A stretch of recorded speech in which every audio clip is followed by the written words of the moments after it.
খাড়া গো চলো অন্ধকার কবরে, হঠাৎ আজরাইল সামনে খাড়া গো। আজরাইল বলবেন আর দেরি নয় চলো তাড়া করে, আজরাইল বলবেন আর দেরি নয় চলো তাড়া করে। কোনো কথা শুনিবে না গো, নিবে কলিজাটা ছিঁড়ে, কোনো কথা শুনিবে না গো। ছেলে মেয়ে বলবে বাবা কিভাবে যাও ছেড়ে, ছেলে মেয়ে বলবে বাবা কিভাবে যাও ছেড়ে। বাবা বলে ডাকবো কারে গো, বাবা এ ভুবন সংসারে, বাবা বলে ডাকবো কারে গো। নারে তাকবীর। এবার একটা ঘটনা বলছি আপনাদের সামনে, ওয়াকিয়া বলছি। আব্দুল মালিক মুজাহিদ সুনেহেরি কিরণের মধ্যে একটা ঘটনা নকল করেছেন, ঘটনা লিখেছেন। কি ঘটনা? এ আমার মায়েরা খেলার আপনারা শোনেন, ভাইয়েরা খাস করে আপনারা শোনেন। যে বাড়িতে বেটি আসতে গেলে মন ভারী করিয়েন না। মনে করেন আজ আপনি 50,000 টাকা মাসে ইনকাম করেন, লাখ টাকা মাসে ইনকাম করেন, আপনি এটাই মনে করেন আমার বাড়িতে যে আমার মেয়ে এসেছে তা আল্লাহ মনে হয় তার বদলাতে আমাকে এগুলা টাকা দিচ্ছেন, আমি তার বরকতে টাকা ইনকাম করছি, এটাই মনে করেন আপনি। একটা ইমাম মালিক আব্দুল মালিক মুজাহিদ বলছেন, একটা লোক ছিল, তার একটা মেয়ে হলো। প্রথমে আশা করলো মনে হয় এবার ছেলে হবে, কিন্তু 2 নম্বরে আবার মেয়ে হলো। থাকে থাকে থাকে এবার মনে করলো যে এবারে মনে হয় ছেলে হবে, কিন্তু 3 নম্বরে আবার মেয়ে হলো। থাকে থাকে থাকে আবার কিছুদিন পর মনে করলো মনে হয় এবার ছেলে হবে, কিন্তু 4 নম্বরে আবার মেয়ে হলো। এই থাকতে থাকতে থাকতে মনে করলো যে এবার মনে হয় আমার ছেলে হবে, কিন্তু 5 নম্বরে আবার মেয়ে হলো। এই থাকে থাকে থাকে করতে করতে এবারে মনে করলো মনে হয় ছেলে হবে, কিন্তু 6 নম্বরে আবার কি হলো? মেয়ে হলো। জান্নাতে ঢুকবেন, জান্নাতের দুয়ার, জান্নাতের দরজা হলো 8টা, আর জাহান্নামে মানুষ ঢুকবে, জাহান্নামের দুয়ার হলো 7টা। জাহান্নামের দুটা কয়টা হয়? দুয়ার 7টা। আর ওই লোকটার মেয়ে কয়টা হয়েছে? 6টা। ওই লোকটার মেয়ে কয়টা হয়েছে? 6টা। এবার থাকে, আপনারা জানতেই পারছেন যে এখনই আমি বললাম যে মা খালা দাদি নানির শুধু মেয়ে হয়েছে, ছেলে হয়নি, কত তাকে কষ্ট দেয়, কত ঘোঁচা মারা কথা বলে, কত রকম কত কি বলে। তাকেও বলতো, ননদে আলাদা বলতো, শাশুড়ি বলতো, শ্বশুরে বলতো, স্বামীটা ভালো করে ওকে তেল কাজল দিতক না, পাউডার দিতক না, নতুন কাপড় দিতক না, চিরুনি দিতক না, ভালোভাবে কিছু করতক না। খুব একদিনকার ঘটনা, ওর স্বামীটা বিছানো ওকে ঘুমাইতে লিতক না, বলতো তুই বেটি তোর কাছে এসেছে, তোর যতটা মেয়ে আছে মেয়েগুলাকে নিয়ে তুই নামতে, তুই চটাই বিছিয়ে শুতে থাক, সব বিছিয়ে, তোর জন্য পালঙ্গে বিছানে জায়গা নেই। বিনা মশরিতে সুবহানাল্লাহ, ওই নারী 6টা মেয়েকে নিয়ে শুয়ে থাকতো নামতে চাটাইয়ের পরে। একদিনকার ঘটনা, লোকটা বলছেন, আব্দুল মালিক মুজাহিদ বলছেন যে লোকটা দেখছে স্বপ্নতে আমি না মরে গেছি, আমার মত হয়ে গেছে।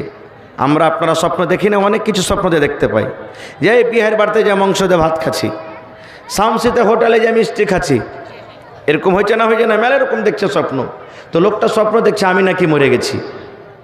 থাকতে থাকতে এবার কিছুক্ষণ পর জাহান্নামের ফেরেশতা আমার হাতখানটাকে ধরে টানতে শুরু করেছে, আমাকে এখন জাহান্নামের ভিতরে নিয়ে যাবে। তা আমার বিশ্বাস হয়ে গেল নাকি আমি ঠিকই মরে গেছি, আরও বিশ্বাস হয়ে গেল। ওরে সুবহানাল্লাহ, যখন তার ওই বাপটাকে, ওই লোকটাকে জাহান্নামের ফেরেশতা জাহান্নামের প্রথম গেট দিয়ে যখন ওকে ঢোকাতে শুরু করেছে, স্বপ্নে দেখছে, ওরে সুবহানাল্লাহ, জাহান্নামের ভিতরে তাকে নিয়ে যাবে। 6টা বেটির মধ্যে বড় বেটি দৌড়াতে দৌড়াতে দৌড়াতে দৌড়াতে চলে গেছেন। যাওয়ার পর ওই লোকটা যে ফেরেশতা নিয়ে যাচ্ছেন তার বাবাকে, ওকে জিজ্ঞাসা করেছেন, ও আল্লাহর বান্দা, আমার আব্বা জানকে আপনি কোথায় নিয়ে যাবেন, কেন হাত ধরে টানছেন? এবার ওই জাহান্নামের ফেরেশতা বলছেন, ও আল্লাহর বান্দি, তোমার আব্বাকে আমি জাহান্নামের ভিতরে নিয়ে যাব। যখন কথাটা শোনা ওরে সুবহানাল্লাহ, ওই মেয়ে দৌড়াতে দৌড়াতে দৌড়াতে বন্ধুরে জাহান্নামের গেটে এরকম ভাবে সামনে দাঁড় হয়ে গেছে, আর এরকম ভাবে হাতটাকে মেল করে দিয়েছে, হাতটাকে এরকম ভাবে লম্বা করে বলছেন, ও জাহান্নামের ফেরেশতা শোন, আমার আব্বাকে জাহান্নামায় নিয়ে যাওয়ার আগে তোমাকে আমাকে নিয়ে যেতে হবে, কারণ আমি আব্বার বড় মেয়ে, আমার চোখের সামনে আমার আব্বাকে আমি জাহান্নামের ভিতরে যেতে দেব না, আমি যেতে দেবো না আমার আব্বাকে আমার চোখের সামনে, যদি তুমি আমার আব্বাকে নিয়ে যেত আমাকে নিয়ে চলো। এবার আব্বা যান প্রথম গেট থেকে বেঁচে গেল, এবার জাহান্নামের ফেরেশতা এবার তার হাত ধরে টানতে টানতে 2 নম্বর গেট দিয়ে নিয়ে যাবে। 2 নম্বর মেয়ে দৌড়াতে দৌড়াতে দৌড়াতে এসে বলছেন, জাহান্নামের ফেরেশতা রে, আমি আব্বার মেজো বেটি, আমি আব্বার 2 নম্বর বেটি, আমার বেঁচে থাকা কালে আমার আব্বাকে আমি জীবনে জাহান্নামের ভেতরে যেতে দেব না। ইমাম মালিক বলেন, ইমাম মালিক আব্দুল মালিক মুজাহিদ বলেন, এবারে তার হাতখানা ধরে টানতে টানতে টানতে টানতে টানতে 3 নম্বর গেট দিয়ে নিয়ে যাওয়া হলো। 3 নম্বর বেটি এসে বলছেন, ওরে জাহান্নামের ফেরেশতা, আমি আব্বার 3 নম্বর মেয়ে, আমার বেঁচে থাকা কালে আমার আব্বাকে আমি চোখের সামনে জাহান্নামের আগুনে পুড়তে দেখতে পারবো না, দয়া করে আমার এই 3 নম্বর দরজা দিয়ে গেট দিয়ে আমার আব্বাকে আমি যেতে দেব না। এই করে করে 4 নম্বর গেটে 4 নম্বর মেয়ে হাজির হয়ে গেল, 5 নম্বর গেটে 5 নম্বর মেয়ে হাজির হয়ে গেল, 6 নম্বর গেটে 6 নম্বর হাজির হয়ে গেল। 6 নম্বর গেট থেকে যখন লোকটা বেঁচে গেল, ওরে সুবহানাল্লাহ, এবার ওই মেয়ের বাবা কাঁদতে শুরু করেছে, চোখ দিয়ে ঝরঝর ঝরঝর করে তার পানি ঝরতে শুরু হয়েছে। এবার যখন কাঁদতে শুরু করেছে, জাহান্নামের ফেরেশতা এবার বলেন, ও মেয়ের বাবা, তুমি এখনো জাহান্নামের ভিতরে যাওনি, জাহান্নামের মজা তুমি এখনো পাওনি, জাহান্নামে কি শাস্তি আছে এখনো তুমি পাওনি, তবে জাহান্নামে যাওয়ার আগে আগে তুমি কেন কাঁদো, তোমার চোখ দিয়ে কেন পানি ঝরে, তুমি একটু দয়া করে বলে দাও। এই ভাই মুসলমান, এবার ওই মেয়ের বাবা বলছেন, রে জাহান্নামের ফেরেশতা, আমি জানি এখনো জাহান্নামের ভিতরে যাইনি রে, জাহান্নামের মজা পাইনি, জাহান্নামে কি শাস্তি দিয়েছেন এখনো আমার কাছে আসেনি, তবে এজন্য আমি কান্দি। আজকে যে মেয়েরা আমি দূর বাসতাম, যে মেয়েদেরকে আমি দেখে ঘৃণা করতাম, যে মেয়েদেরকে আমি জীবনে কোনোদিন আদর দিইনি, ওই মেয়েরা আজকে আমাকে জাহান্নামের আগুন থেকে বাঁচিয়ে নিল। আল্লাহ আমাকে 6টা বেটি দিয়েছে, 6 নম্বর গেট থেকে আমি বেঁচে গেলাম, এখনো কিন্তু একটা গেট বাকি আছে। জাহান্নামের ফেরেশতারা, যদি আমার হাত ধরে তুমি 7 নম্বর গেট দিয়ে তুমি আমাকে জাহান্নামে নিয়ে যাও, তাহলে আমাকে 7 নম্বর গেট থেকে কে বাঁচাবে? আল্লাহ, তুমি কেন আর একটা আমাকে মেয়ে দাওনি? আল্লাহ, তুমি যদি আমাকে আর একটা মেয়ে দিতে, তাহলে আজকে 7 নম্বর গেট থেকে আমি বেঁচে যাইতাম। এই জন্য আমি কান্দি। এই করতে করতে হঠাৎ করে তার স্বপ্ন ভেঙে গেল, পাপের স্বপ্ন ভেঙে গেল। এবার স্বপ্নর পর দেখছে, যারে আমি তো বিছানি আছি, মরে যাইনি, আমি তো জীবিত আছি। এবার দেখছে তার স্ত্রীরা 6টা মেয়েকে নিয়ে শুতে আছে, বড় বড় মশাতে ফুঁড়ছে। ওরে সুবহানাল্লাহ, লোকটা রাতের বেলাতে বিছানায় বসে বসে কাঁদতে শুরু করে দিয়েছে। এবার বাপ কাঁদছে, আর নিজের স্ত্রীর দিকে দেখে, নিজের মেয়েদের দিকে দেখে, বড় বড় মশাতে ফুঁড়ছে, চুলগলা উস্কো খুস্কো হয়ে আছে। কতদিন থেকে চুলগলাতে চিরুনি হয়নি, কতদিন থেকে চুলে তেল দেওয়া হয়নি, কতদিন থেকে গায়ে সাবুন লাগেনি। সুবহানাল্লাহ। এবার লোকটা কাঁদছে, বলছে, রব্বুল আলামিন, আজকে যদি আমার স্বপ্নটা সত্য হয়ে যেত, আজকে যদি আমার স্বপ্ন না হয়ে স্বপ্নটা সত্য হতো, আল্লাহ, যে আজকে আমি জাহান্নামের আগুনে চলে যাইতাম। আল্লাহ, আমার দ্বারাতে কত বড় ভুল হয়েছে, কত বড় আমি অপরাধ করেছি, কত বড় আমার দ্বারাতে পাপ হয়েছে।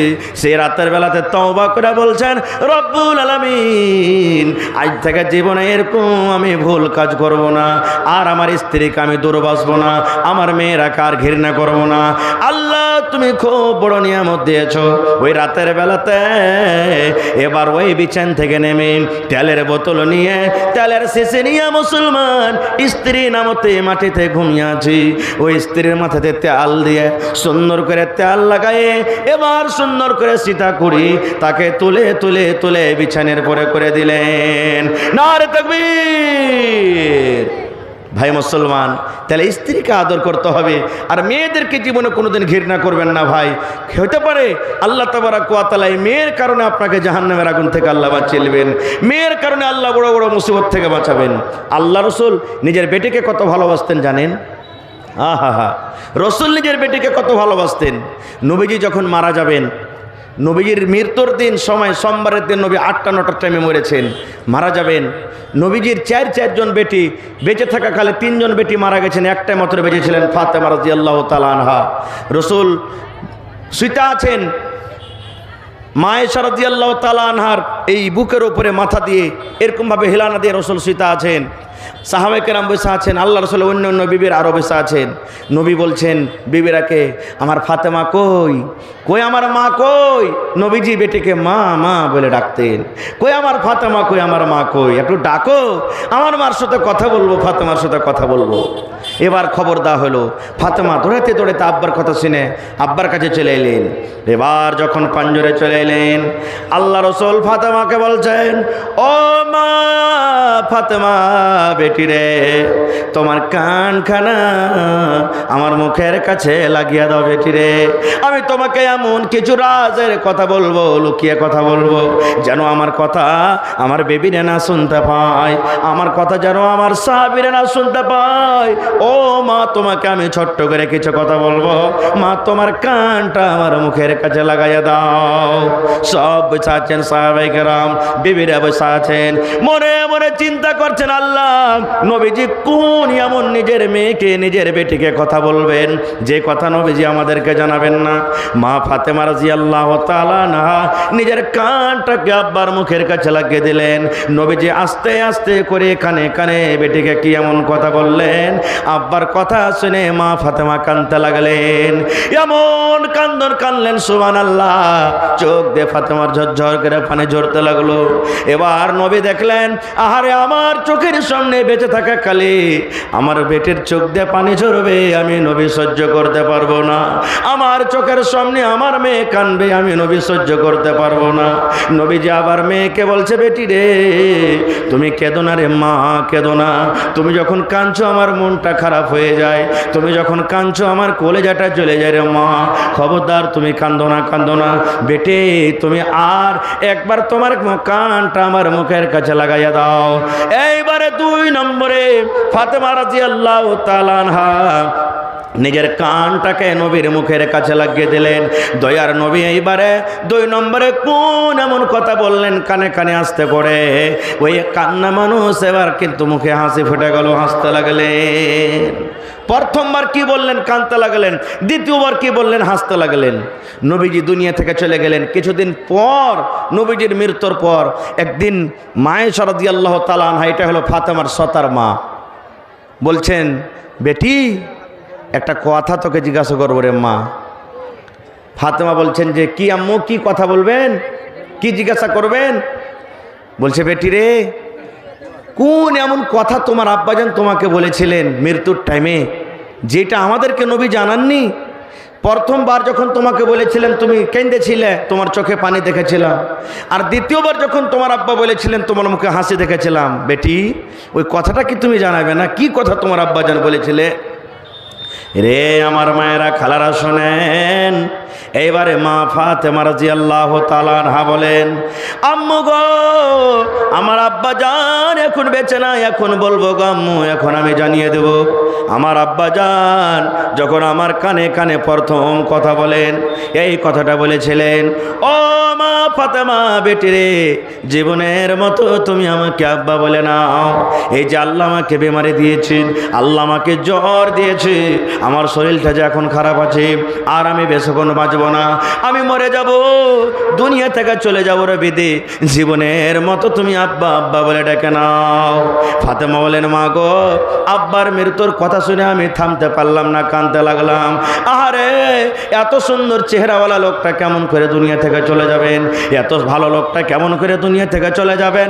কে আমাকে মা মা মা বলে ডাকবে, কাকে আমি আব্বা আব্বা বলে ডাকবো? এই আব্বার মৃত্যুর কথা শুনে আমি কাঁদতে লাগলাম। যখন আমি কাঁদতে লাগলাম।